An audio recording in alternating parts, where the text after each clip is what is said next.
과학자들이 최근 진행한 한 실험은 우리가 우리 몸을 이해하는 방식을 영원히 바꿔놓을 것입니다. 연구진은 비만 기증자의 지방 조직을 채취해 날씬하고 장내 세균이 전혀 없는 무균 쥐에게 이식했습니다. 그 쥐는 여전히 날씬한 상태를 유지했습니다. 그런 다음 다른 비만 기증자의 장내 세균을 채취했습니다. 지방 조직은 전혀 없이 오직 세균만 채취하여 또 다른 날씬한 쥐에게 이식했습니다. 놀랍게도 그 쥐는 섭취하는 칼로리를 단 하나도 바꾸지 않았음에도 비만이 되었습니다. 지방 조직은 아무런 영향도 미치지 못했습니다. 모든 것은 세균이 한 일이었습니다. 이는 지금 이 순간에도 여러분의 장 속에는 방금 먹은 음식이 태워 없앨 연료가 될지 아니면 몸에 쌓이는 지방이 될지를 적극적으로 결정하는 미생물들이 살고 있다는 것을 의미합니다. 무려 수십조 마리에 달하는 미생물들 말입니다. 대부분의 사람들은 이 미생물들의 존재조차 모른 채 하물며 이들이 체중이라는 게임을 지배하고 있다는 사실은 꿈에도 모른 채 평생을 체중 관리에 매달려 왔습니다. 하지만 오늘 그 무지는 끝납니다. 이 세균들이 형성하는 거대한 생태계를 부르는 이름이 있습니다. 바로 마이크로바이옴, 즉 장내 미생물 생태계입니다. 오랜 시간 동안 연구자들은 이 마이크로바이옴을 거의 소화나 장 건강의 측면에서만 연구해 왔습니다. 그것은 마치 날씨를 연구하면서 오직 비가 오는 것에만 관심을 갖는 것과 같았습니다. 왜냐하면 지금 워싱턴 대학교, 스탠퍼드 대학교, 와이즈만 연구소, 임페리얼 칼리지 런던 등 세계 최고 수준의 연구 기관들에서 밝혀내고 있는 사실은 전혀 다르기 때문입니다. 여러분의 마이크로바이옴은 우리 몸 전체의 대사 프로필을 통제하는 가장 핵심적인 제어 시스템 중 하나입니다. 이것은 우리가 음식에서 얼마나 많은 칼로리를 뽑아낼지를 결정합니다. 지방세포가 저장된 에너지를 방출할지 아니면 움켜쥐고 있을지를 통제합니다. 식사 후 배가 부르다고 느끼게 만드는 호르몬을 생산합니다. 그리고 현대 과학에 따르면 인슐린 저항성과 체중 증가, 그리고 아무리 굳은 의지로도 막을 수 없는 피로에 찌든 폭식을 유발하는 가장 큰 근본 원인인 만성적인 저등급 염증을 일으키는 주범이기도 합니다. 연구 결과는 또한 날씬한 사람의 장과 아무리 노력해도 살이 빠지지 않는 사람의 장 사이의 차이점을 명확히 말해주고 있습니다. 그것은 대략 6가지의 특정한 세균 패턴으로 귀결됩니다. 이 패턴들은 정확히 측정할 수 있으며 놀랍게도 우리가 충분히 바꿀 수 있는 것들입니다. 이제부터 이 패턴들이 무엇인지, 무엇이 이 패턴을 만들었는지, 이들이 지금 이 순간 여러분의 대사에 어떤 영향을 미치고 있는지를 말씀드리겠습니다. 그리고 동료 평가를 거친 과학적 연구들만을 바탕으로 여러분이 현재 겪고 있는 패턴을 완전히 바꿔놓을 수 있는 20일간의 프로토콜을 소개하겠습니다. 여러분의 몸은 약 37조 개의 인간 세포로 이루어져 있습니다. 동시에 약 38조 개의 세균 세포도 품고 있습니다. 순수한 세포 수만 놓고 보면 여러분은 인간이라기보다는 세균에 더 가깝습니다. 이것은 은유나 대략적인 추정치가 아닙니다. 2016년 와이즈만 연구소가 발표한 연구 결과에 따르면 과거 10대 1로 알려졌던 세균 비율을 다시 계산한 결과 체구에 따라 거의 1대 1에 가깝다는 사실이 밝혀졌습니다.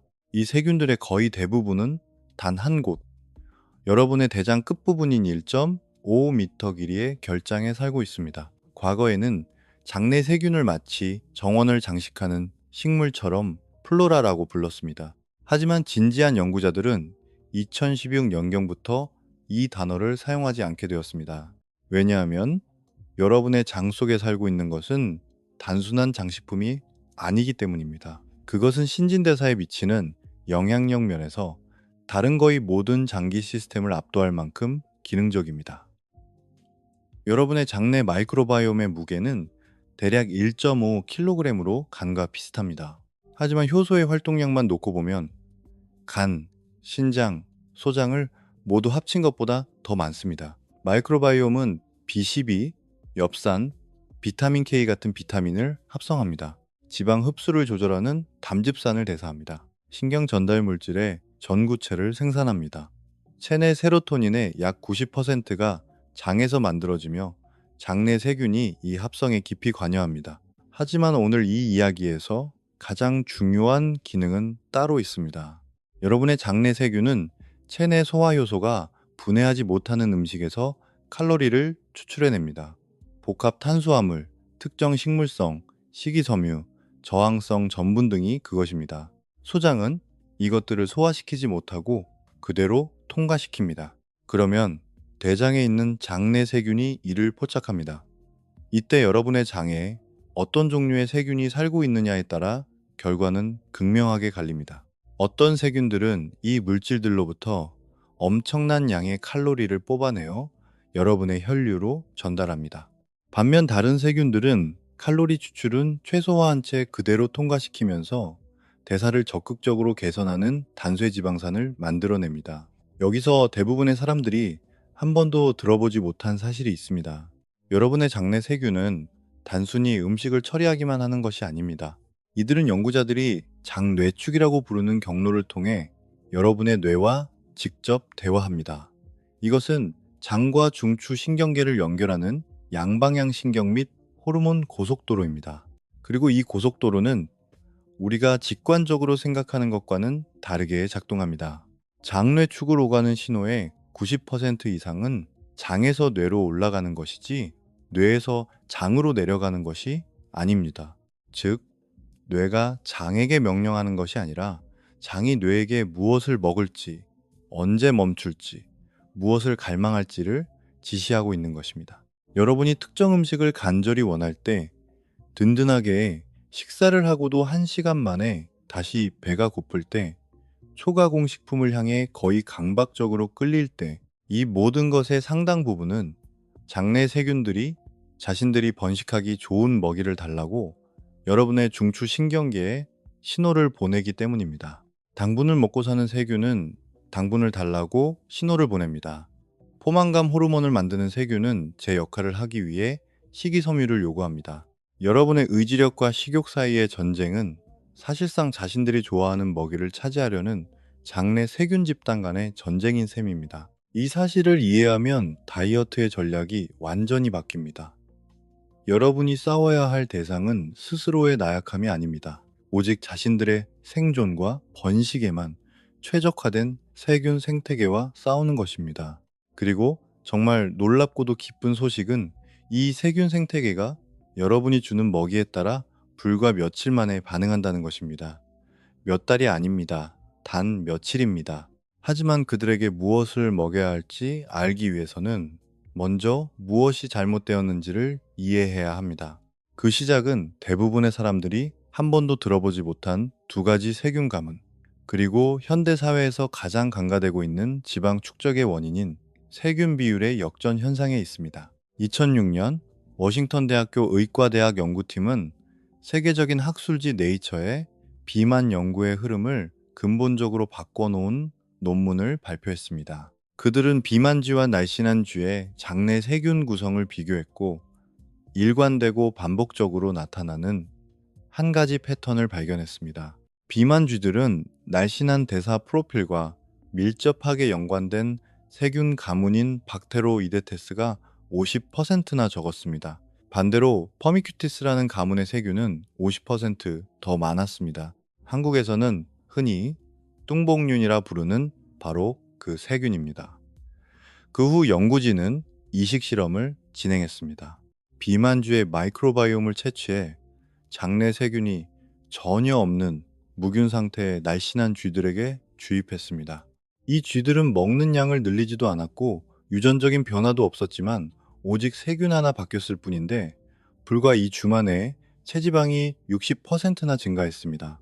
이 결과는 이후 여러 독립적인 연구 그룹에 의해 인간을 대상으로 여러 번 재현되었습니다. 과체중이나 비만인 사람들의 장에서도 날씬한 사람들에 비해 이 퍼미큐티스가 압도적으로 많고 박테로이데테스가 부족한 비율 역전 현상이 일관되게 나타납니다. 또한 연구자들이 체중 감량 프로그램, 즉 칼로리 제한, 운동, 식단, 전면 수정에 참여한 사람들을 추적 관찰한 결과 가장 많은 지방을 뺀 사람들은 이 세균 비율에서도 가장 큰 변화를 보였습니다. 유익균인 박테로이데테스는 늘어나고 뚱복균인 퍼미큐티스는 그만큼 줄어든 것입니다. 이 비율은 단순히 체중과 연관만 있는 것이 아닙니다. 현재의 과학적 증거들은 이것이 비만의 원인 그 자체라고 가리키고 있습니다. 그렇다면 퍼미큐티스가 득세하고 박테로이데테스가 메말라 버린 장에서는 과연 무슨 일이 일어날까요? 세 가지 일이 벌어집니다. 그리고 이 세 가지는 모두 근본 원인을 해결하지 않고서는 지방 감량을 생리학적으로 거의 불가능하게 만드는 대사 환경을 조성합니다. 대부분의 사람들은 욕조의 배수구는 열어둔 채물을 퍼내려 안간힘을 씁니다. 이제 그 배수구의 정체를 알려드리겠습니다. 첫 번째 메커니즘, 과도한 칼로리 추출입니다. 퍼미큐티스가 지배하는 장은 복합 탄수화물과 식이섬유에서 에너지를 뽑아내는데 엄청나게 유능합니다. 이들은 다당류를 분해하여 장이 쉽게 흡수할 수 있는 단쇄 지방산으로 만들어냅니다. 이 말은 즉, 두 사람이 똑같은 식사를 하고 똑같은 양을 먹고 똑같은 영양소를 섭취해도 마이크로바이옴에 따라 몸에 흡수되는 칼로리가 다르다는 뜻입니다. 임페리얼 칼리지 런던의 기념비적인 연구에 따르면 이러한 칼로리 흡수율의 차이는 하루 최대 150kcal에 달할 수 있습니다. 매일 150kcal입니다. 이것이 1년이 모이면 똑같은 음식을 먹고도 무려 7kg의 지방 차이가 발생하게 됩니다. 식사량이 달랐던 것도 음식 선택이 달랐던 것도 아닙니다. 단지 다른 세균들이 같은 음식을 다르게 처리했을 뿐입니다. 이것이 바로 섭취 칼로리와 소비 칼로리 모델이 열역학적으로는 정확할지 몰라도 실질적으로는 불완전한 이유입니다. 여러분의 장내 세균이 여러분이 먹은 칼로리 중 얼마만큼을 진짜 내 몸에 들어온 칼로리로 기록할지를 결정합니다. 식품 포장지 뒷면에 적힌 칼로리는 여러분의 마이크로바이옴을 고려하지 않고 계산된 숫자에 불과합니다. 두 번째, 메커니즘, 대사성 내독소 혈증입니다. 이것은 먹는 양이 늘지 않았는데도 장내 미생물 불균형이 왜 지방 축적을 일으키는지를 가장 직접적으로 설명해 줍니다. 장내 생태계가 무너졌을 때 증식하는 퍼미큐티스와 그람 음성균 같은 유행균의 바깥쪽 막에는 지질다 당류, 즉 LPS라는 물질이 있습니다. 이것은 일종의 내독소입니다. 적은 양이 장 안에만 머문다면 몸이 충분히 감당할 수 있습니다. 문제는 장내 미생물 불균형이 오면 거의 항상 장 누수 증후군이 동반된다는 것입니다. 장벽을 이루는 세포들 사이에 촘촘한 결합 단백질이 느슨해지면서 미세한 틈이 생기고 이 틈을 통해 LPS 독소가 혈류로 새어나갑니다. 스웨덴 룬드 대학교 연구진은 비만인 사람들의 혈중 LPS 수치가 날씬한 사람들에 비해 약 2배 높다는 사실을 발견했습니다. 연구진은 이 상태를 대사성 내독소 혈증이라고 명명했고, 여기서부터 촉발되는 연쇄 반응이 우리 몸을 망가뜨립니다. 혈관을 타고 도는 LPS는 면역세포에 있는 톨 유사 수용체포라는 센서를 자극하여 만성적인 저등급 염증 반응을 일으킵니다. 이 염증은 인슐린의 신호 전달을 직접적으로 방해합니다. 결과적으로 여러분의 지방세포는 인슐린 저항성을 갖게 됩니다. 정상적인 활동을 할 때 인슐린에 민감한 지방세포라면 저장된 중성지방을 에너지로 써야 하지만 오히려 이 세포들은 지방을 꽉 움켜쥡니다. 지방 창고를 여는 호르몬 자물쇠가 굳게 잠겨버리는 것입니다. 동시에 여러분의 간은 이 인슐린 저항성에 반응하여 지방 신생 합성을 늘립니다. 섭취한 음식, 특히 정제 탄수화물을 이용해 간에서 더 많은 지방을 만들어내는 것입니다. 여러분은 적게 먹는데도 몸은 들어온 음식으로 더 많은 지방을 만들어내고 이미 있는 지방은 절대 태우지 않으려고 고집을 부립니다. 이것이 바로 대사성 내독소 혈증의 악순환이며 그 시작은 무너진 장벽을 뚫고 새어나온 세균의 독소에서 비롯됩니다. 세 번째 메커니즘, 호르몬에 의한 식욕 조절 파괴입니다. 이것은 가장 덜 알려졌지만 왜 장내 환경 붕괴가 의지력의 문제처럼 느껴지는지를 가장 직접적으로 설명해주는 원인입니다. 여러분의 식욕과 포만감 사이클은 세 가지 호르몬이 지배합니다. GLP-1, 펩타이드, YY, 그리고 그렐린입니다. GLP-1과 펩타이드 YY는 포만감 호르몬입니다. 식사 후 뇌에 배가 부르다는 신호를 보내고 위가 비워지는 속도를 늦춥니다. 그렐린은 배고픔 호르몬입니다. 식사 전에 수치가 올라가고 진정으로 배가 부르면 뚝 떨어집니다. 유익균인 박테로이데테스가 풍부하고 다양한 장은 식이섬유를 발효시켜 단쇄지방산을 만듭니다. 이 단쇄지방산은 장벽에 있는 L세포를 자극해 GLP-1과 펩타이드 YY의 분비를 강력하게 촉진합니다. 식사 후 건강한 장은 강력한 포만감 신호를 만들어냅니다. 그러면 여러분의 뇌는 그만 먹어라는 분명한 메시지를 받고 적당한 칼로리만 섭취해도 깊은 만족감을 느낍니다. 하지만 퍼미큐티스가 우울거리는 망가진 장은 이 두 가지 호르몬을 제대로 만들어내지 못합니다. 포만감 신호가 무뎌집니다. 배부름을 느끼는 신호가 심리적인 이유가 아니라 생화학적인 이유로 차단되는 것입니다. 여기에 배고픔 호르몬인 그렐린마저 식후에 뚝 떨어지지 않습니다. 이 말은 즉, 밥을 먹은 후에도 배고프다는 신호가 정상보다 훨씬 오래 지속된다는 뜻입니다. 장내 환경이 무너진 사람들이 한결같이 토로하는 증상이 바로 이것입니다. 밥을 배불리 먹었는데도 여전히 속이 허하고 무언가를 더 먹고 싶다고 말합니다. 이것은 식탐이 많거나 자제력이 부족해서가 아닙니다. 배부름을 알려야 할 몸속 호르몬 구조가 제대로 작동하지 않기 때문입니다. 그리고 사실상 거의 모든 전통적인 다이어트가 요구하는 만성적인 칼로리 제한이 이 망가진 포만감 시스템 위에 겹쳐지면 신경생물학적으로 도저히 버틸 수 없는 끊임없는 결핍의 생리적 상태가 만들어집니다. 사람들이 다이어트에 실패하는 것은 의지가 부족해서가 아닙니다. 칼로리 제한의 고통을 견딜 수 있게 해주는 호르몬을 그들의 장이 만들어내지 못하기 때문입니다. 자, 방금 말씀드린 이 세 가지 메커니즘은 장내 불균형이 지금 당장 여러분의 몸에 무슨 짓을 하고 있는지를 보여줍니다. 그렇다면 다음 질문은 이것입니다. 무엇이 장을 이렇게 망가뜨렸을까요? 이것은 우연히 일어난 일도 아니고 피할 수 없는 운명도 아니었습니다. 이것은 다분히 인위적으로 만들어진 결과입니다. 건강하고 날씬한 장내 미생물 패턴을 체계적으로 파괴하는 5가지 요인이 있습니다. 그리고 이 중 4가지는 현대인의 삶에 너무나 깊숙이 자리 잡고 있어서 대부분의 사람들은 단 한 번도 이것들을 건강의 위험 요소로 생각해 본 적이 없습니다. 첫 번째 파괴 요인, 초가 공식품입니다. 2021년 네덜란드 흐로닝은 대학교의 한 연구팀은 1,400명이 넘는 참가자들의 식습관 데이터를 분석하여 그들이 먹는 음식과 장내 미생물의 다양성을 비교했습니다. 결과는 충격적이었습니다. 전체 칼로리 섭취량도 식단에 포함된 지방량도 정제 탄수화물 그 자체도 아니었습니다. 노바식품 분류 체계에 따른 초가공식품 섭취가 장내 미생물 다양성을 떨어뜨리는 가장 강력한 예측 지표였습니다. 그 원인은 바로 첨가물에 있습니다. 가공식품의 유통기한을 늘리고 식감을 좋게 만드는 유화제와 보존제가 문제의 핵심입니다.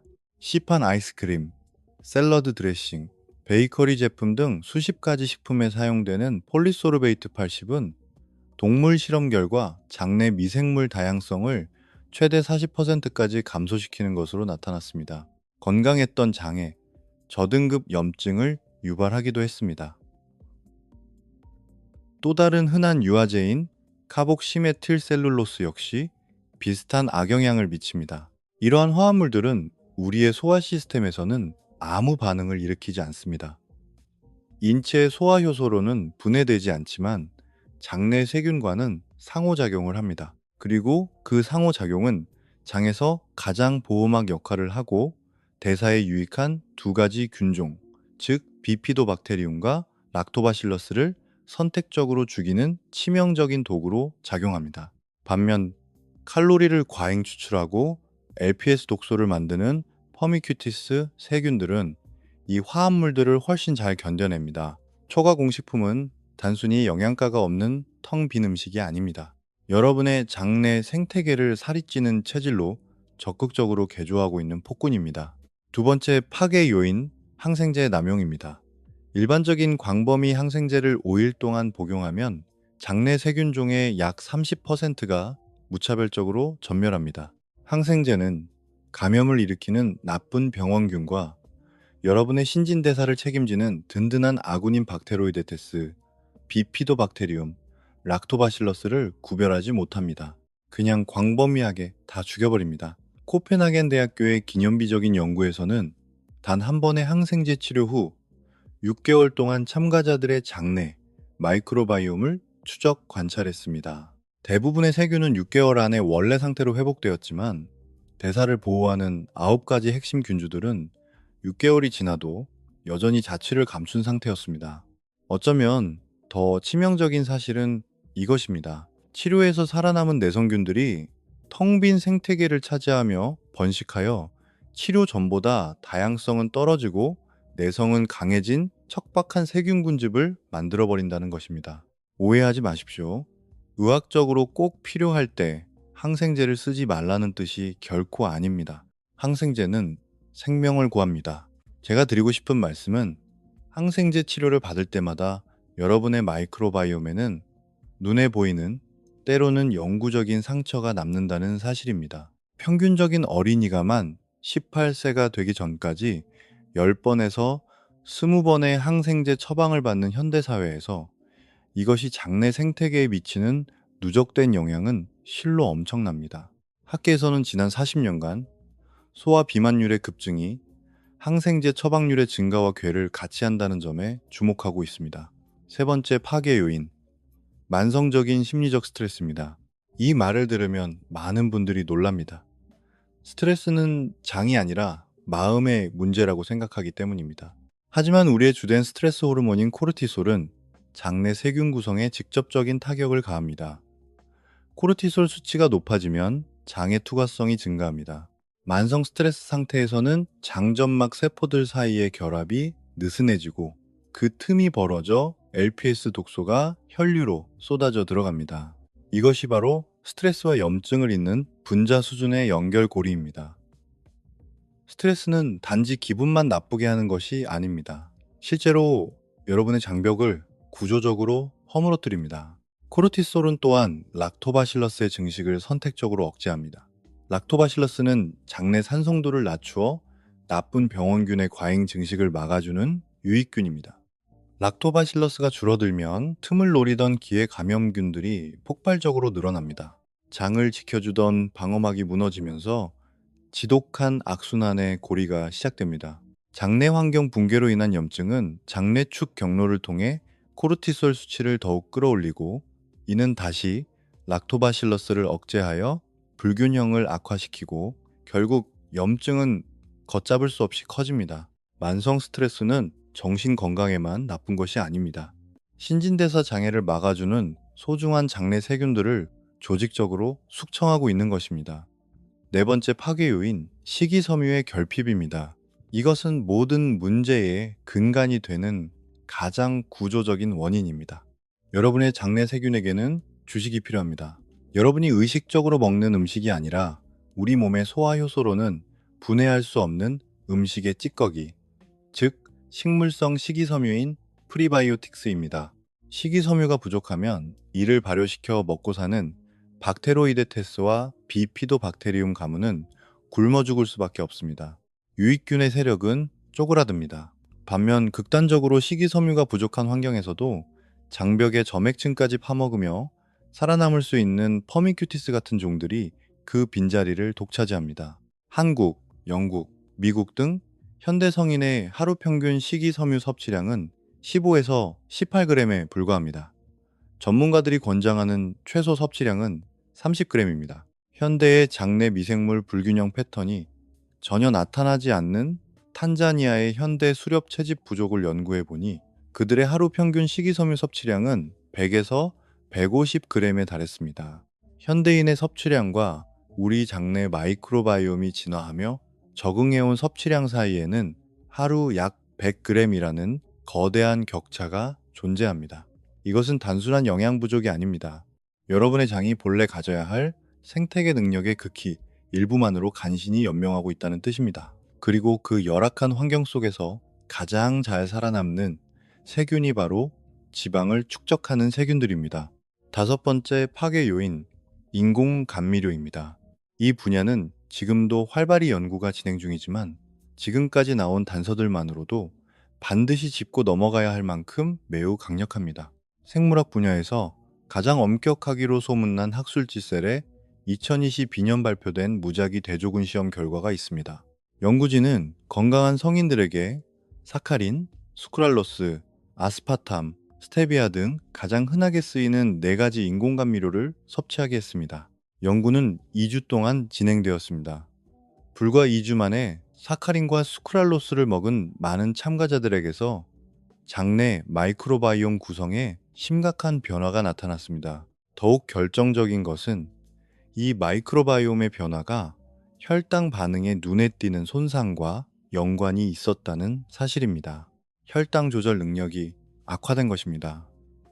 물론 모든 참가자에게서 나타난 것은 아닙니다. 사람마다 반응이 달랐는데 이는 장내 미생물의 차이에 따라 사람마다 혈당 반응이 다르다는 이스라엘 와이즈만 연구소의 앞선 연구 결과와 완벽하게 일치합니다. 학계가 추정하는 원리는 이렇습니다. 인공감미료는 비록 칼로리는 0일지 몰라도 장내 환경에서는 절대 조용히 있지 않습니다. 어떤 세균들은 이 감미료를 먹이로 삼아 발효시키고 어떤 세균들은 오히려 활동을 방해받습니다. 결과적으로 장내 생태계는 포도당 대사를 개선하기보다는 훼손하는 방향으로, 즉 유해한 세균들에게 유리한 쪽으로 기울어지는 것으로 보입니다. 사람들은 설탕이 주는 대사적 악영향을 피하려고 인공 감미료를 먹습니다. 하지만 최신 연구들은 그 감미료들이 장내 마이크로바이옴을 교란시켜 결국 설탕과 똑같은 악영향을 다른 경로를 통해 만들어내고 있을지도 모른다고 경고합니다. 이 사실은 다이어트 식품, 무설탕, 라벨, 그리고 체중을 관리하려는 사람들을 겨냥해 쏟아져 나오는 수많은 감미료, 첨가식품들을 우리가 어떻게 바라봐야 하는지를 명확히 알려줍니다. 자, 여기까지입니다. 현대 성인 대부분의 몸속에서 동시에 돌아가고 있는 5가지 장내 파괴 요인들입니다. 방어막을 치는 유익균을 매일 학살하는 초가 공식품, 회복에 수개월이 걸리는 세균들을 주기적으로 싹쓸이하는 항생제, 내독소를 혈관으로 퍼뜨리고 락토바실러스를 억제하는 만성 스트레스, 장의 기능을 바닥으로 떨어뜨리는 식이섬유 결핍, 그리고 혈당 문제를 해결하려다 오히려 악화시킬 수 있는 인공 감미료. 그 결과는 처참합니다.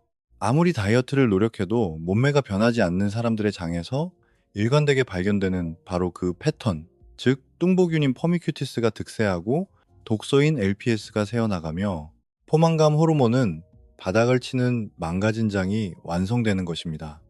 이제 남은 질문은 이것을 어떻게 되돌릴 것인가, 그리고 얼마나 빨리 되돌릴 수 있는가입니다. 장내 마이크로바이옴 연구가 밝혀낸 가장 경이로운 사실을 하나 알려드리겠습니다. 여러분의 장은 인체에서 생물학적으로 가장 변화가 빠르고 유연한 시스템 중 하나입니다. 장내 세균의 한 세대가 교체되는 시간은 대략 20분입니다. 단 20분입니다.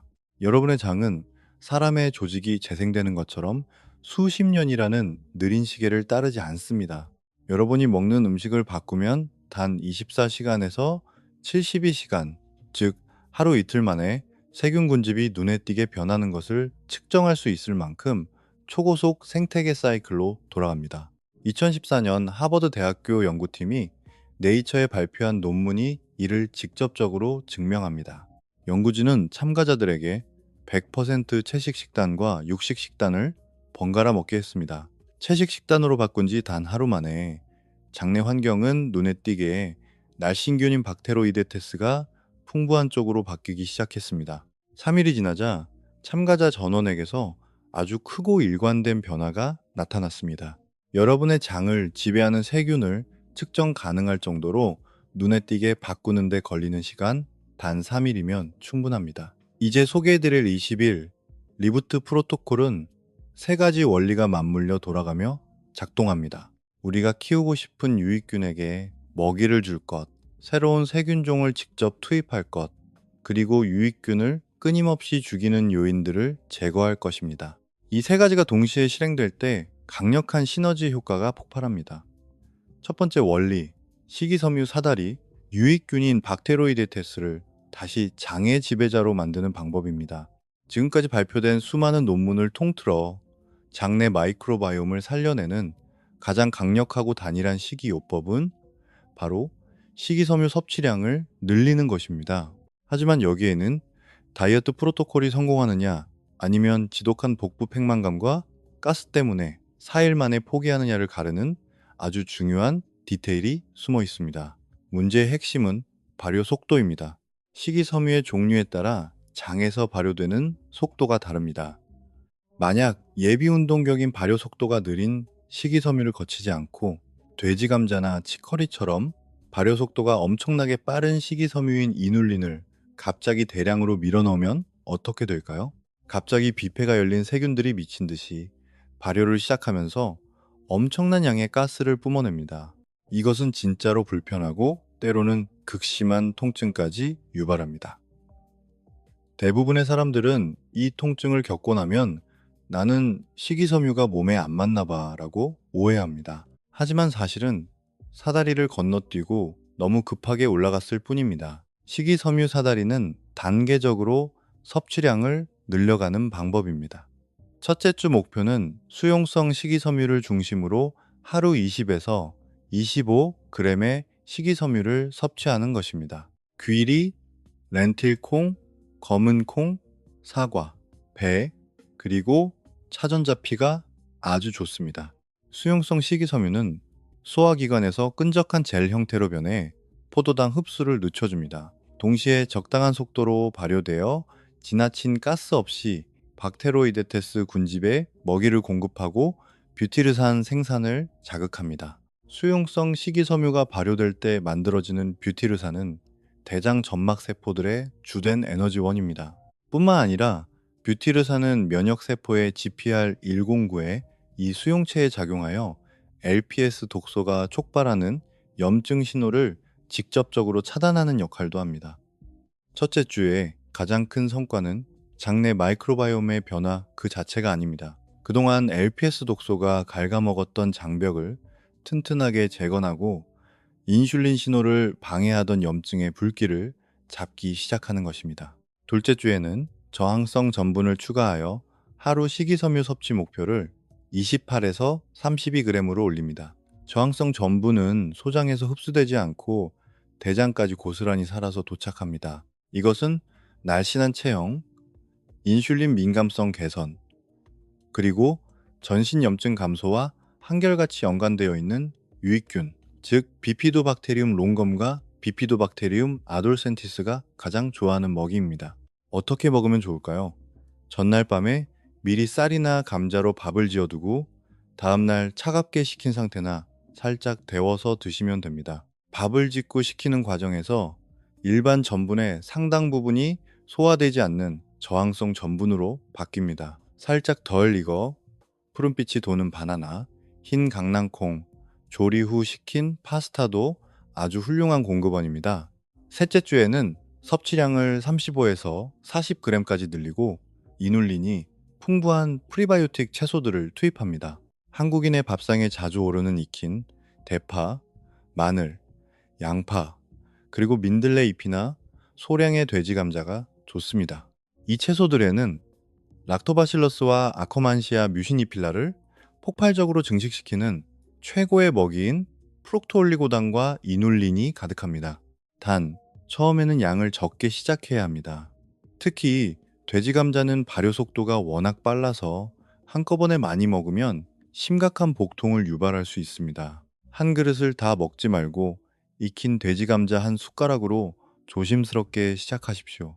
2020년 캘리포니아 대학교 샌디에이고 캠퍼스의 연구진은 식이섬유가 부족한 서구식 식단을 먹던 사람들에게 20일 동안 체계적인 고식이섬유 식단을 제공하며 추적, 관찰했습니다. 하루 35g의 식이섬유를 꾸준히 섭취한 사람들의 장에서는 박테로이데테스 군집이 무려 28%나 증가했습니다. 이 28%의 변화는 20일째 되는 날 참가자들의 인슐린 민감성을 뚜렷하게 개선하고 공복 중성지방 수치를 낮추는 놀라운 결과로 이어졌습니다. 단 20일 만에 몸에 지방을 쌓을지 태울지를 결정하는 가장 핵심적인 세균의 비율을 무려 28%나 바꾼 것입니다. 두 번째 원리, 발효식품을 통한 유익균 직접 투입입니다.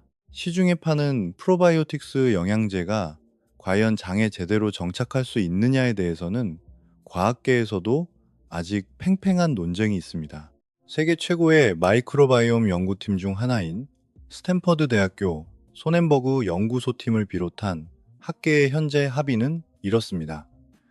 대부분의 건강한 성인에게 상업용 프로바이오틱스 영양제는 장기적인 정착보다는 일시적인 효과에 그친다는 것입니다. 이미 탄탄한 생태계가 구축된 장에 세균들이 이주해 와서 살집을 구하기란 쉽지 않습니다. 그냥 장을 한번 훑고 지나가며 잠시 효과를 내고는 배출되어 버립니다. 하지만 발효식품은 작동 방식이 전혀 다릅니다. 발효식품의 효과에 대한 증거는 이제 몇몇 국가의 임상 권고안까지 바꿀 정도로 강력해졌습니다. 여기서 여러분이 반드시 자세히 알아야 할 아주 중요한 연구가 있습니다. 바로 2021년 스탠퍼드 대학교에서 진행한 무작위 대조군 임상 시험입니다. 연구진은 건강한 성인 36명을 두 그룹으로 나누어 17주 동안 식단 실험을 진행했습니다. 한 그룹은 고식이 섬유 식단을, 다른 그룹은 발효식품이 풍부한 식단을 먹었습니다. 발효식품 그룹은 김치, 캐피어, 무가당 플레인 요거트, 발효 코티지 치즈, 콤부차 등을 매일 번갈아 가며 먹었습니다. 결과가 어땠을까요? 발효식품 그룹은 17주 동안 마이크로바이옴의 다양성이 무려 19%나 증가했습니다. 고식이섬유 그룹은 예상대로 박테로이데테스가 늘어나긴 했지만 미생물의 다양성 자체가 크게 늘지는 않았습니다. 대사 건강 측면에서 더욱 결정적인 차이는 염증 수치였습니다. 발효식품 그룹은 무려 19가지의 다양한 염증 지표가 크게 감소했습니다. 그 중에는 인슐린 저항성과 지방 조직의 염증을 일으키는 최악의 주범으로 꼽히는 인터루킨6도 포함되어 있었습니다. 인터루킨6가 줄어들었다는 것만으로도 대사성 내독소 혈증에 끔찍한 악순환을 돌리던 염증이라는 땔감이 크게 줄어들었다는 것을 의미합니다.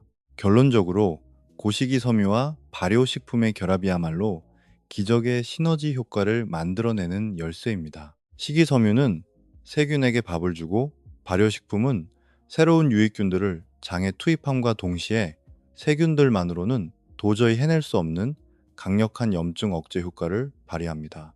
20일 리부트 프로토콜의 1일 목표를 말씀드리겠습니다. 매일 살아있는 유산균이 들어있는 발효식품을 한 번에서 2번 섭취하십시오.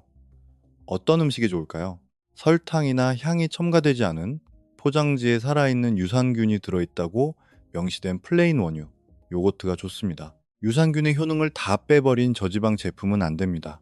캐피어, 김치, 사워크라우트, 된장, 템페, 자연 발효 피클, 당분이 적은 콤부차도 훌륭합니다.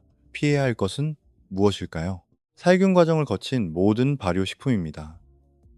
살균은 유산균을 모조리 죽입니다. 반드시 라벨에 살아있는 유산균이라는 문구가 있는지 확인하십시오.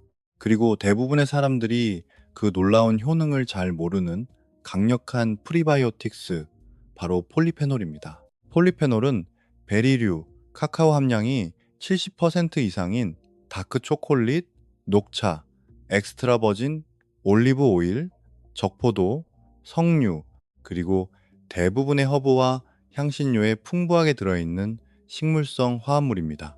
이들의 강력한 항산화 효과는 이미 너무나 잘 알려져 있습니다. 하지만 이들이 특정한 유익균만 골라서 키우는 선택적 프리바이오틱스 역할을 한다는 사실은 잘 알려지지 않았습니다. 폴리페놀은 아주 가치 있는 특정 세균들에게는 최고의 만찬이 되지만 유해균들에게는 소화하기 힘든 골칫거리입니다. 폴리페놀이 집중적으로 팍팍 밀어주는 세균은 바로 락토바실러스와 아커만시아 뮤시니필라입니다. 특히 아커만시아 뮤시니필라는 지난 10년간 마이크로바이옴 연구 분야에서 대사 건강과 관련해 발견된 가장 위대한 업적으로 평가받아 마땅합니다. 이 세균은 장벽의 가장 안쪽인 점액층에 살면서 LPS 독소가 혈액으로 새어나가는 것을 막아주는 세포 간의 결합을 더욱 단단하게 조여줍니다. 아커만시아 세력이 튼튼하면 장벽은 철옹성이 되고 LPS 독소는 새어나가지 못하며 대사성 내독소 혈증은 수그러듭니다. 반면 살찐 사람들의 장에서 늘 발견되는 것처럼 아커만시아가 메말라 버리면 장벽은 허물어지고 LPS 독소가 쏟아져 나와 인슐린 저항성이 치솟게 됩니다. 임상 연구 분야에서 세계 최고의 권위를 자랑하는 학술지 네이처 메디슨에 2019년에 발표된 놀라운 임상 시험 결과가 있습니다. 연구진은 과체중 성인들에게 3개월 동안 아커만시아 뮤시니필라를 섭취하게 했습니다. 결과는 대성공이었습니다. 참가자들은 식단을 전혀 바꾸지 않았음에도 불구하고 인슐린 민감성이 개선되었고 혈중 LPS 독소 수치가 떨어졌으며 통계적으로 유의미한 체중 감소까지 이뤄냈습니다.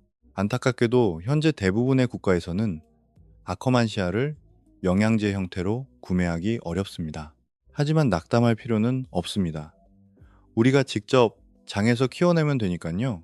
폴리페놀이 풍부한 음식들, 특히 석류, 크랜베리, 포도에 들어있는 폴리페놀은 장내 아커만시아 군집을 쑥쑥 키워주는 것으로 입증되었습니다. 이눌린과 저항성 전분 역시 아커만시아가 아주 좋아하는 먹이입니다. 우리가 진행하는 20일 리부트의 식이섬유 사다리와 폴리페놀 집중 공략은 그저 흔해 빠진 장내 세균의 다양성을 늘리려는 것이 아닙니다.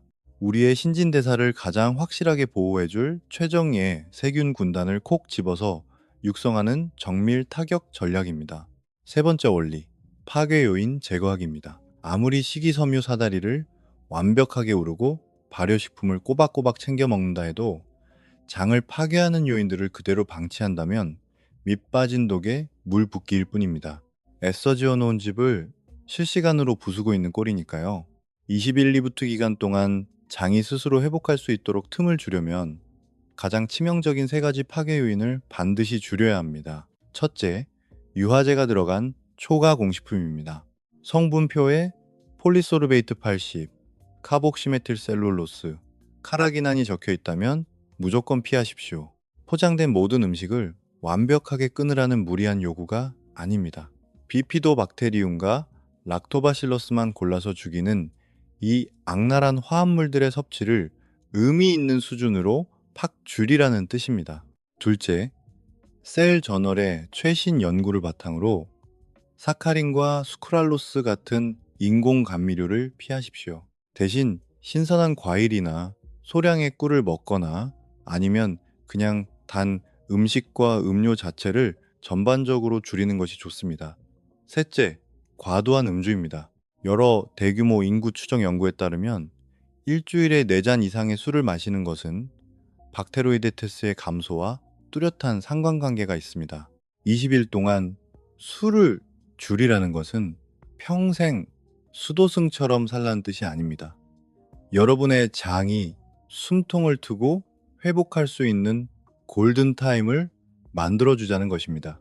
여러분의 장내 세균이 내 몸의 지방을 활을 태우는 공장과 어떻게 연결되어 있는지 그 원리는 사람들이 생각하는 것보다 훨씬 더 직접적이고 구체적입니다. 이것은 그저 대충 그럴 것이다 라는 막연한 추측이 아닙니다. 장내 세균에서 출발해 지방세포의 행동을 조종하기까지의 생화학적 경로가 이미 완벽하게 지도로 그려져 있습니다. 여러분의 장에 사는 유익균들이 식이섬유를 발효시킬 때 세 가지 중요한 단쇄 지방산을 만들어냅니다. 바로 뷰티르산, 프로피온산, 아세트산입니다.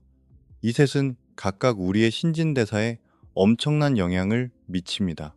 주로 수용성 식이섬유를 먹고 사는 박테로이데테스와 페칼리박테리움 프라우스니치 이균이 만들어내는 뷰티르산은 지방세포 표면에 있는 GPR109A라는 수용체를 깨워줍니다.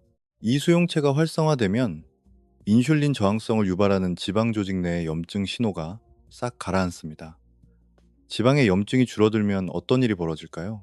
지방세포들이 아드레날린이나 글루카곤 같은 호르몬이 보내는 지방 분해 신호에 훨씬 더 빠릿빠릿하게 반응합니다.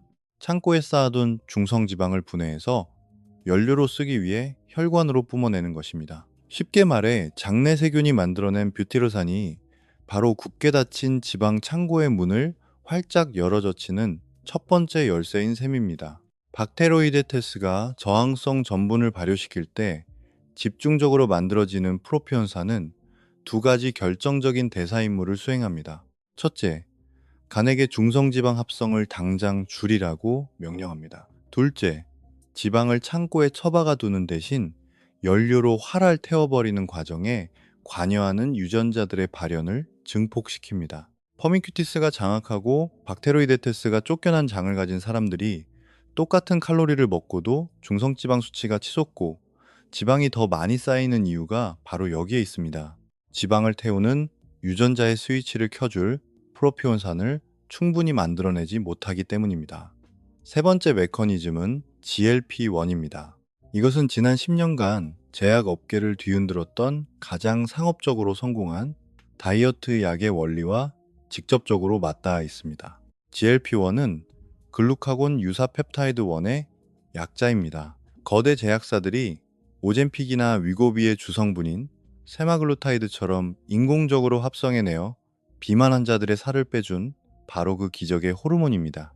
이 약들은 GLP-1과 똑같이 흉내를 내서 위가 비워지는 속도를 늦추고 포만감을 높이며 췌장의 인슐린 분비를 돕는 방식으로 작동합니다.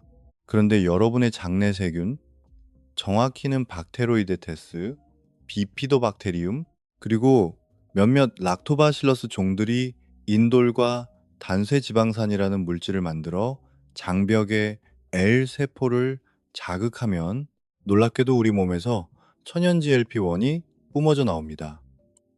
유익균이 바글바글한 건강한 장은 식사를 할 때마다 이 천연 GLP-1을 듬뿍 만들어냅니다. 천연 GLP-1이 많아지면 음식이 위에 머무는 시간이 길어집니다.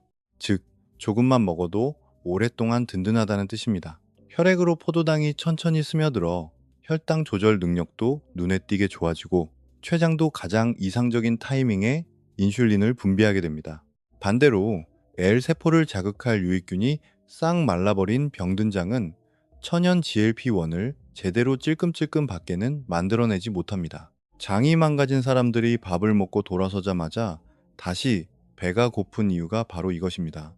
GLP-1 유사체 비만 치료제들의 대성공은 이 호르몬 경로가 체중 조절에 얼마나 막강한 위력을 발휘하는지를 만천하에 증명했습니다. 동시에 아주 중요한 사실 하나를 우리에게 일깨워 주었습니다. 이 약들이 이용하는 생물학적 경로는 제약회사가 발명해낸 것이 아니라는 점입니다. 그것은 원래부터 우리 몸에 있던 자연스러운 시스템이며 우리가 식단을 조금만 바꿔서 장내 세균을 돌봐주면 약만큼은 아니더라도 충분히 스스로 작동시킬 수 있는 경로입니다. 요즘 대사증후군 치료의 최전선에서 마이크로바이옴 연구가 각광받는 이유도 인공적인 화학약품이 아니라 장내 생태계 복원이라는 자연스러운 방법으로 이 GLP-1 경로를 극대화할 방법을 찾고 있기 때문입니다. 자, 이제 과학적 연구들로만 꽉 채운 완벽한 프로토콜을 알려드리겠습니다. 상업적인 영양제 파리도 특허받은 비법 따위도 아닙니다. 오직 가장 엄격한 연구들이 입증한 20일 만에 측정 가능한 마이크로바이옴의 기적을 만들어내는 식이요법의 정수입니다. 첫째 주, 기초, 다지기, 1일차에서 7일차입니다. 핵심 목표는 박테로이데테스와 비피도박테리움에게 든든한 식사를 대접하고 동시에 가장 치명적인 장파괴 요인 두 가지를 쳐내는 것입니다. 식이섬유 목표량은 하루 20에서 25g입니다. 추천하는 식재료는 이렇습니다. 익힌 귀리 한 컵에는 수용성 식이섬유가 약 4g 들어 있습니다. 익힌 렌틸콩 한 컵에는 무려 15g, 익힌 검은콩 한 컵에도 15g이 들어 있습니다. 껍질을 깎지 않은 중간 크기 사과 한 개에는 4g이 들어 있고 물에 타먹는 차전자피 한 티스푼에는 7g이 들어 있습니다. 영양제가 아니라 진짜 음식을 드셔야 합니다. 가공 과정에서 음식의 구조가 망가져버리면 프리바이오틱스의 온전한 힘을 발휘할 수 없기 때문입니다. 통째로 먹는 자연식품에 식이섬유가 정제된 식이섬유 영양제보다 훨씬 더 강력합니다. 발효식품은 하루 한 번 챙겨 드십시오. 가장 만만한 거는 살아있는 유산균이 들어있다고 라벨에 선명하게 적힌 150g짜리 플레인 원유 요거트입니다. 플레인 캐피어 200ml를 마셔도 좋습니다. 유제품을 먹으면 배가 아프신 분들은 자연 발효된 사워크라우트나 김치를 매일 2숟가락씩 드시면 됩니다. 이제 파괴 요인을 쳐낼 차례입니다. 인공 감미료는 아예 입에 대지 마십시오. 첫째 주에 가장 강력하게 권고하는 유일한 지침이 바로 인공 감미료를 조금 줄이는 게 아니라 완전히 끊는 것입니다. 초가공식품은 하루 한 번 이하로 확 줄이십시오. 하루 한 번이면 현실적으로 실천 가능하면서도 장이 느낄 만큼 의미 있는 변화를 만들어냅니다. 3일에서 5일차가 되면 어떤 일이 일어날까요? 배에 가스가 부글부글 끓고 화장실을 자주 가게 될 것입니다. 겁먹지 마십시오. 이것은 부작용이 아니라 여러분의 장내 세균들이 갑자기 쏟아진 식이섬유를 신나게 발효시키며 축제를 벌이고 있다는 기분 좋은 신호입니다. 보통 4일차에 최고조에 달했다가 장내 마이크로바이옴이 새로운 먹이 환경에 완벽히 적응하는 7일에서 10일차가 되면 거짓말처럼 편안해집니다. 둘째 주 가속 붙이기 8일차에서 14일차입니다. 핵심 목표는 저항성 전분을 투입하여 비피도박테리움을 집중 육성하고 본격적인 폴리페놀 충전에 들어가는 것입니다. 식이섬유 목표량을 28에서 32g으로 끌어올립니다. 첫째 주의 음식들은 그대로 유지하면서 저항성 전분이라는 강력한 무기를 추가합니다. 탄수화물은 전날 밤에 미리 준비해 두십시오. 쌀밥, 감자, 파스타를 요리한 다음 하룻밤 동안 냉장고에 푹 재워둡니다. 차갑게 식는 동안 전분의 구조가 바뀌면서 소화되지 않는 훌륭한 저항성 전분으로 변신합니다. 다음날 차갑게 먹거나 살짝만 데워 먹으면 이 놀라운 성분을 고스란히 섭취할 수 있습니다.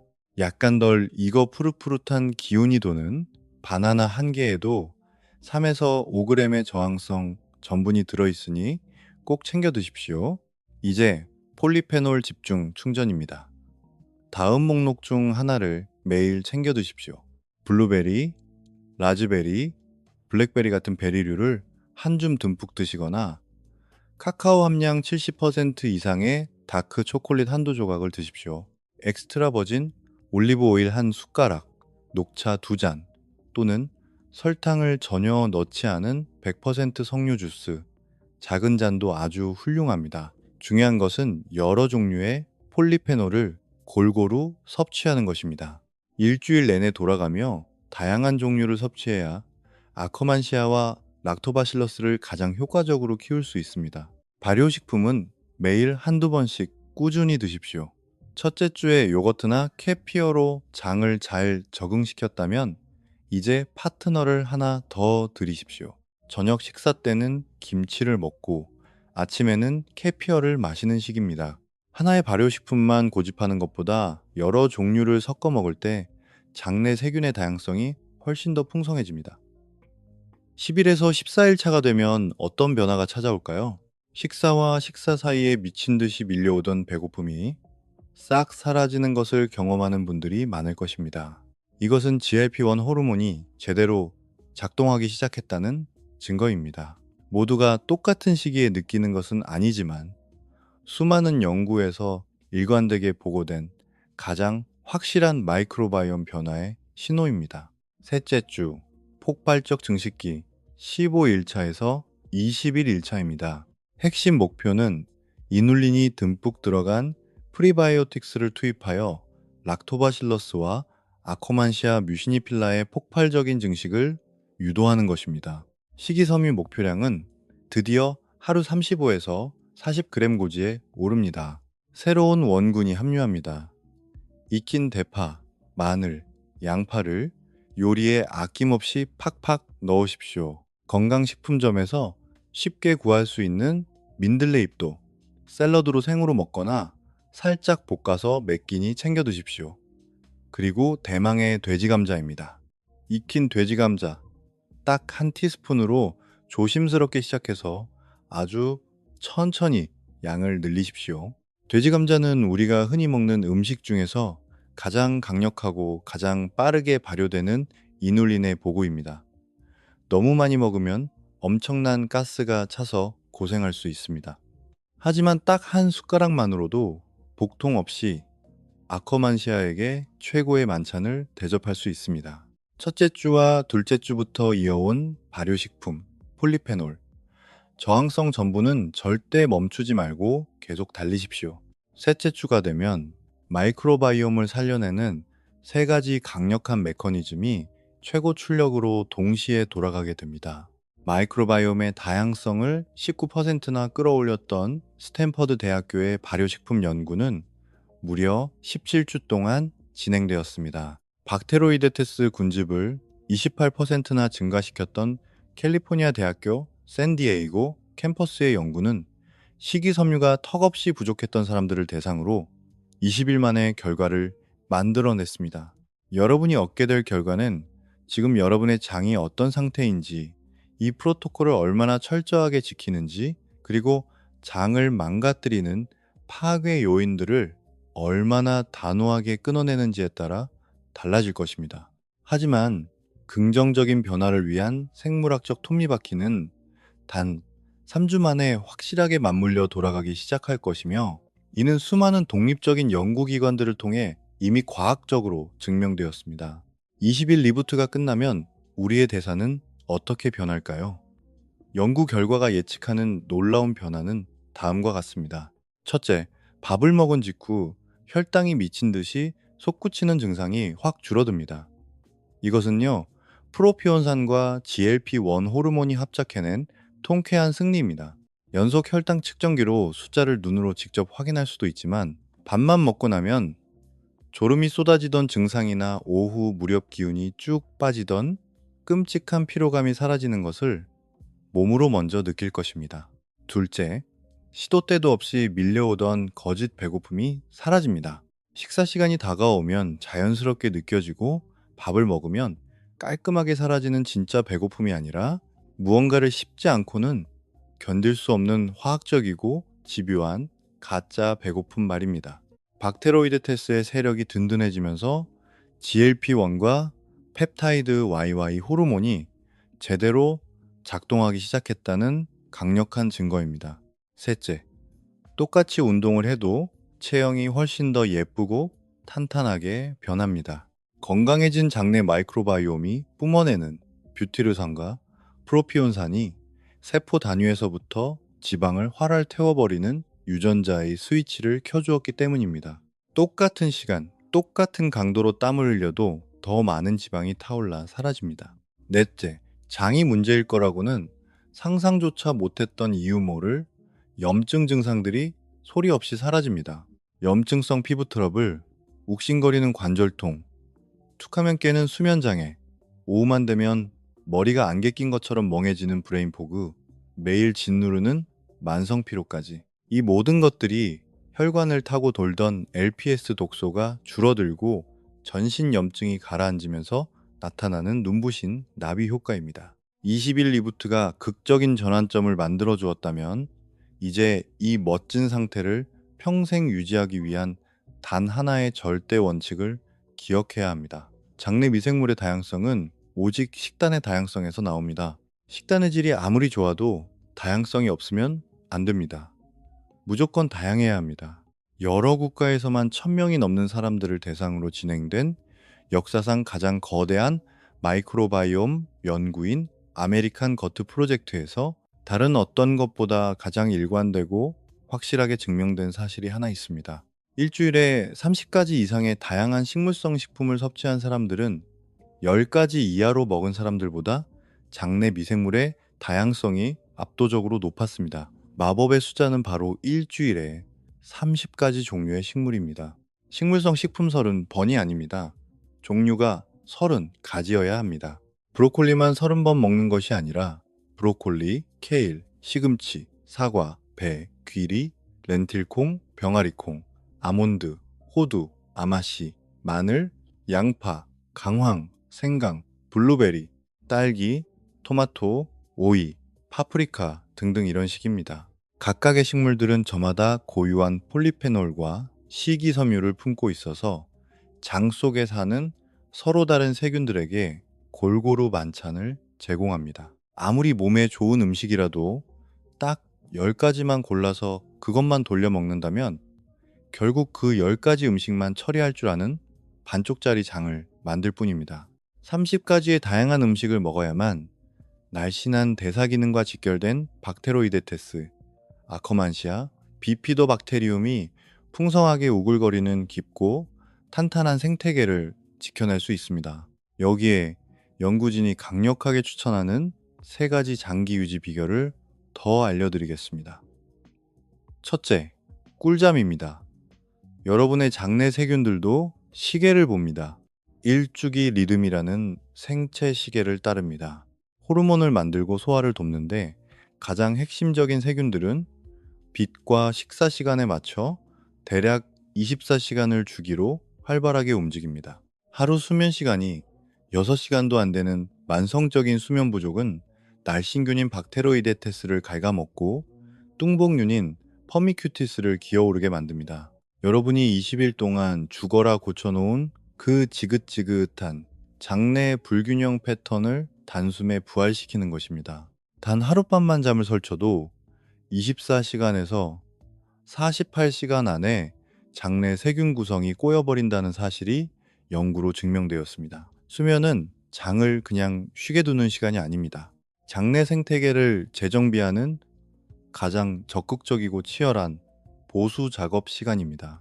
둘째, 규칙적인 운동입니다. 2019년 일리노이 대학교 연구팀은 평소 운동을 전혀 안 하던 어른들을 모아 일주일에 4번 30분씩 가볍게 숨이 찰 정도의 유산소 운동을 시켰습니다. 식단은 손대지 않았습니다. 그런데도 단쇄 지방산을 뿜어내는 유익균들이 눈에 띄게 쑥쑥 늘어났습니다. 하지만 운동을 그만두자 그 유익균들은 금세 흔적도 없이 사라져 버렸습니다. 오직 운동을 할 때만 나타나는 이 놀라운 마법은 날씬한 체형의 사람들에게서 어김없이 발견되는 뷰티르산 생산 공장, 즉 페칼리박테리움 프라우스니치 이균과 로제부리아 종의 증가와 직접적으로 맞물려 있습니다. 셋째, 식사 시간 제한입니다. 매일 10시간에서 12시간이라는 딱 정해진 창문 안에서만 음식을 먹는 것입니다. 독하게 굶는 간헐적 단식이 아닙니다. 그냥 언제 먹고 언제 안 먹을지를 일관되게 정해두면 장내 세균들의 생체 시계가 톱니바퀴처럼 딱딱 맞아떨어집니다. 여러분의 마이크로바이옴은 자기들만의 철저한 대사 스케줄을 가지고 있습니다. 규칙을 깨고 아무 때나 음식을 들이밀면, 특히 늦은 밤에 야식을 먹으면 세균들의 스케줄이 엉망진창으로 꼬여버립니다. 그리고 그 틈을 타 장내 생태계를 무너뜨리는 깡패 세균들이 판을 칩니다. 초기 연구 결과들을 보면 아침 8시부터 저녁 8시까지 딱 12시간 동안만 음식을 먹는 것만으로도 가혹한 단식의 고통 없이 완벽한 생체식의 동기화의 혜택을 누릴 수 있습니다. 장내 마이크로바이옴 분야는 대사질환 연구에서 가장 눈부시게 빛나며 무서운 속도로 질주하고 있습니다. 앞으로 주목해야 할 3가지 흐름을 알려드리겠습니다. 첫째, 초계이나 맞춤형 마이크로바이옴 영양학입니다. 음식에 따른 혈당 반응을 추적했던 와이즈만 연구소의 연구는 세상을 발칵 뒤집어 놓았습니다. 똑같은 음식을 먹었는데도 사람마다 혈당이 치솟는 정도가 천차만별이었습니다. 그리고 이 차이를 가장 정확하게 예측해낸 것은 식품의 GI 지수 따위가 아니라 바로 그 사람의 장내 마이크로바이옴 구성이었습니다. 미래의 다이어트 조언은 탄수화물, 단백질, 지방 비율을 획일적으로 강요하는 방식이 아닐 것입니다. 여러분의 지문처럼 고유한 장내 세균의 특징을 완벽하게 분석하여 맞춤옷처럼 짜여진 마이크로바이옴 영양학이 대세가 될 것입니다. 집에서 간단하게 할 수 있는 마이크로바이옴 검사 키트가 점점 대중화되면서 이 미래는 이미 진료실 안으로 성큼 들어와 있습니다. 둘째, 대사질환 치료를 위한 대변 마이크로바이옴 이식술입니다. 현재 대변 이식술은 재발성 클로스트리디움 디피실리 감염증 치료에 쓰이고 있지만 이제 과학자들은 대사증후군과 제2형 당뇨병 치료를 위해 임상시험에 돌입했습니다.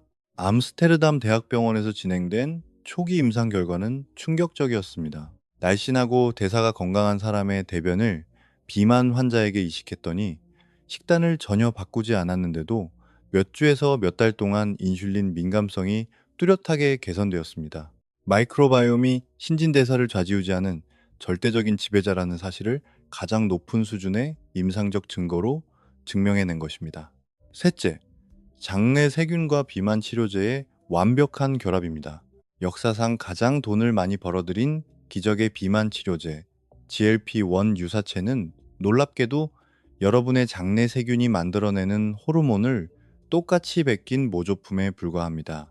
이 기막힌 우연을 연구자들이 모를 리 없습니다. 차세대 대사질환 치료제는 아마도 우리 장 속에 아예 털을 잡고 살면서 끊임없이 GLP-1과 뷰티르산을 뿜어내도록 유전자 조작된 인공 세균 군단이 될 것입니다. 이미 여러 바이오 기업들이 화학적으로 합성한 가짜 약이 아니라 살아 숨쉬는 진짜 세균을 치료제로 쓰는 이른바 활성 생물학적 제제의 초기 개발에 뛰어들었습니다. 이 모든 쏟아지는 연구들이 가리키는 방향은 한결같이 명확합니다.